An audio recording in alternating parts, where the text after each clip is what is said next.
नमस्कार, आपण या YouTube चॅनलवर पहिल्यांदा आले असाल तर चॅनलला सबस्क्राइब करायला विसरू नका व जास्तीत जास्त लोकांपर्यंत शेअर करा। राज्यात महत्त्वाची मुख्यमंत्री लाडकी बहीण योजना सतत चर्चेत असते। यामध्ये जुलै महिन्यापासून सुरू झालेल्या या योजनेचे 9 हप्ते आतापर्यंत लाभार्थी महिलांच्या खात्यात जमा झाले आहेत। एप्रिल महिन्याचे पैसे कधी मिळणार असा प्रश्न महिलांच्या मनात आहे। आता याबाबत माहिती समोर आली आहे। एप्रिल महिन्यात 30 तारखेला अक्षय तृतीया असून याच मुहूर्तावर लाडक्या बहिणीच्या बँक खात्यामध्ये हा हप्ता जमा होणार असल्याची माहिती समजते। मुख्यमंत्री लाडकी बहीण योजनेचे पैसे हे बँक खात्यावर टाकण्याकरता सरकारला आता प्रत्येक महिन्यात उशीर होत आहे। यामुळे योजना पुढे सुरू राहणार की नाही याबाबत शंका आहे।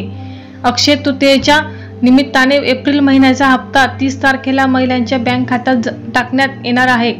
राज्य सरकारच्या निर्णयानुसार लाडकी बहीण योजनेचा हप्ता प्रत्येक महिन्याच्या 8 तारखेला होणार असे सांगितले गेले होते।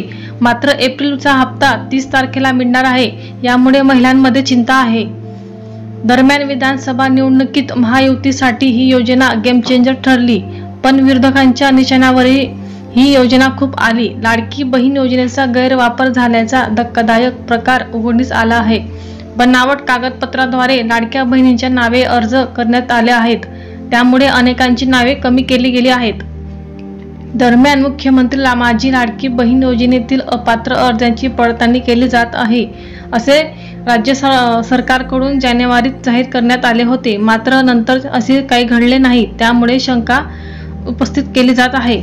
महिला व बाल कल्याण मंत्री आदिती तटकरे ताई यांनी या संदर्भात माहिती दिली होती। त्यांनी स्पष्ट केलं होतं की ही योजना 21 ते 65 वयोगटातील महिलांसाठी आहे, त्यामुळे 65 वर्षाच्या वयोगट ओलांडणाऱ्या महिलांना पुढे हप्ता मिळणार नाही।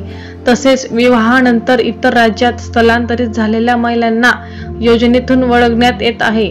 सध्या अंदाजे 1.20 लाख महिलांना वयोमर्यादा ओलांडल्यामुळे योजनेतून वगळण्यात येत आलं आहे। जवळपास 2.5 कोटी महिलांना या योजनेचा लाभ मिळत असून महिलांच्या जीवनात बदल घडवण्याचे कार्य सुरू आहे। सध्या एप्रिल महिन्याचा हप्ता मिळण्याबाबत तयारीत असलेल्या महिलांमध्ये उत्साह झालेला आहे। मागील हप्त्याच्या तुलनेत यावेळी किती महिलांच्या खात्यात रक्कम जमा होणार हे पाहणे महत्त्वाचे ठरणार आहे, कारण गेल्या वेळी लाभार्थ्यांची संख्या वाढलेली होती। त्यामुळे सध्याची आकडेवारी कशी असेल आणि सरकारकडून आणखी काय निर्णय घेतले जातील याकडे सर्वांचे लक्ष वेधले आहे। धन्यवाद।